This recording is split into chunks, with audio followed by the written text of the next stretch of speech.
Bonsoir, dimanche 28 octobre, Harlem Désir est monté à la tribune pour clore le 76e congrès du Parti socialiste à Toulouse. Dans son discours, le premier secrétaire a donné sa vision du paysage politique actuel et du rôle qu'a à y jouer le parti.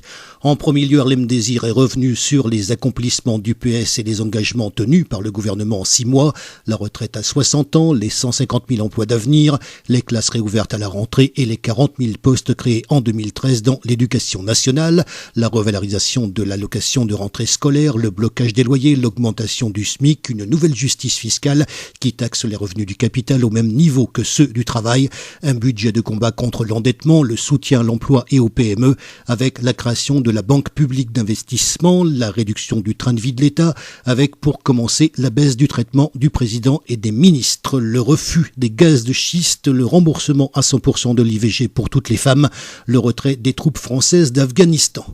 Le premier secrétaire a évoqué la droite et son bilan. Notre détermination gêne nos adversaires. Eh bien, il faut qu'ils le sachent. Oui, nous nous battrons pour l'application des 60 engagements du président de la République. Et je le dis ici, nous nous battrons avec détermination. Nous nous battrons pour tout, même s'il faut convaincre encore et encore face à une droite qui ment encore et toujours.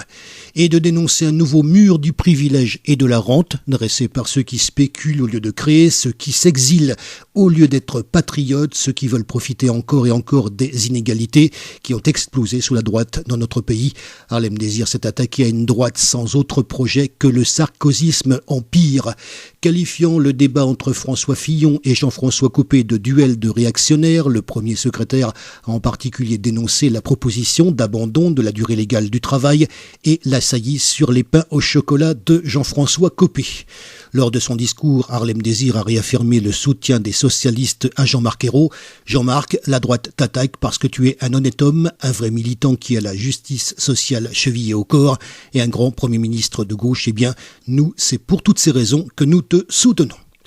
Le premier secrétaire s'est également attaché à décrire le rôle du Parti socialiste pendant le quinquennat de François Hollande. Le rôle du Parti socialiste est d'être non seulement solidaire et rassemblé, mais aussi inventif et ambitieux pour proposer et innover.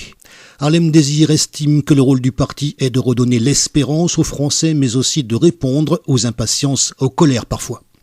Enfin, Harlem Désir a défini la poursuite de la rénovation du Parti socialiste. À cette fin, le premier secrétaire a proposé la mise en place de grandes conventions participatives et des consultations militantes sur les grandes questions politiques, au nombre desquelles la transition écologique et la croissance, la démocratie sociale et les pouvoirs des travailleurs dans l'entreprise, l'Europe et sa réorientation sociale.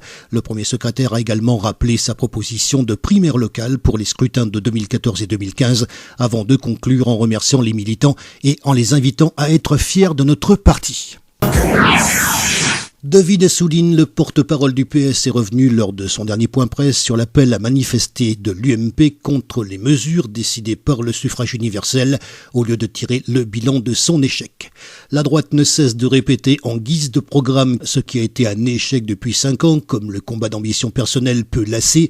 L'UMP a inventé une manifestation sans autre objet précis qu'une manifestation contre le suffrage universel et contre la volonté exprimée le 6 mai. On est loin d'une opposition républicaine qui cherche à faire le bilan de son échec, qui invente un nouveau programme, qui élève le débat nécessaire en démocratie. Le porte-parole du PS regrette le cynisme revendiqué par François Fillon d'un président qui demande de cacher un plan social qui va mettre à la rue 800 000 familles, mais s'indigne d'autant plus du cran franchi par Jean-François Copé qui en appelle à la rue contre la volonté populaire exprimée le 6 mai. Et de conclure, la France a besoin d'une opposition républicaine et démocratique. Laurent Fabius, le ministre des Affaires étrangères, était ce mardi 30 octobre l'invité des 4 vérités sur France 2, l'occasion de revenir sur les dossiers diplomatiques et notamment la question malienne. Laurent Fabius souhaite développer la compétitivité de nos entreprises à l'international et particulièrement celles des PME qui ont le plus de mal à s'exporter. Le ministre vient de mettre en place des ambassadeurs en région mis à disposition des collectivités pour aider les PME à l'international si les régions en formulent la demande. De même, dans chaque pays étranger, l'ambassadeur sera entouré d'un conseil économique renforcé pour développer la présence française en dehors de l'Hexagone. La France est entendue et attendue à l'étranger. C'est un des 5 membres permanents du Conseil de sécurité des Nations Unies. Sa voix porte. Après la première résolution présentée à l'ONU qui a entériné une action au Sahel, la France doit présenter dans les 30 jours une nouvelle résolution. Celle-ci aura pour objet de définir un programme d'action avec notamment la sécurisation du territoire, son renforcement politique et humanitaire. Actuellement, le Mali ne dispose plus d'une intégrité territoriale, sa partie nord étant occupée par les terroristes d'AQMI, la branche africaine d'Al-Qaïda. La situation est donc préoccupante, mais Laurent Fabius l'a rappelé, c'est aux Africains d'agir, mais nous allons les aider. Enfin, Michel Sapin, ministre du Travail, de l'Emploi et du Dialogue social, est revenu mardi 30 octobre au micro de RTL sur les emplois d'avenir, les heures supplémentaires et la TVA restauration. Interrogé sur les réponses apportées par le gouvernement au chômage, Michel Sapin a réaffirmé l'utilité des emplois d'avenir devant la détresse sociale actuelle. C'est une vraie réponse par rapport aux jeunes qui sont sans emploi et sans formation. Le ministre explique par ailleurs que les emplois d'avenir ne sont qu'une partie de la réponse apportée par le gouvernement. La mise en place des contrats de génération, qui a fait l'objet d'une grande négociation entre partenaires sociaux, complétera ce dispositif.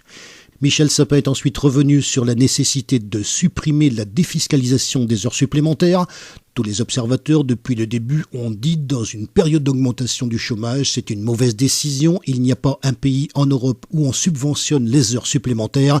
Cette mesure, même si elle peut avoir eu un effet positif pour tel ou tel individuellement, a eu un effet négatif collectivement terrible. L'entreprise, quand elle a intérêt à payer parce qu'elle paye moins cher des heures supplémentaires que des heures normales, qu'est-ce qu'elle fait? Elle distribue des heures supplémentaires en plus et elle supprime des emplois. Ça a donc été une des mesures les plus catastrophiques pour l'économie française. Elle est à l'origine d'une grande partie des chômeurs d'aujourd'hui. Le ministre a également réagi à la question de la TVA restauration. Ça a été totalement inutile. Ça a coûté plus de 3 milliards d'euros qui ont été payés par la dette. Michel Sapin a alors expliqué les enjeux du problème. Augmenter de nouveau la TVA provoquera une hausse des prix sur les assiettes des consommateurs puisque les restaurateurs la répercuteront. Le ministre a donc prôné la réflexion et la prudence. C'est une mesure qui a été très mauvaise pour les finances publiques comme pour l'ensemble du secteur, mais il faut réfléchir avant d'agir en sens inverse. Retrouvez plus d'infos sur le site internet www.pstoulon.org.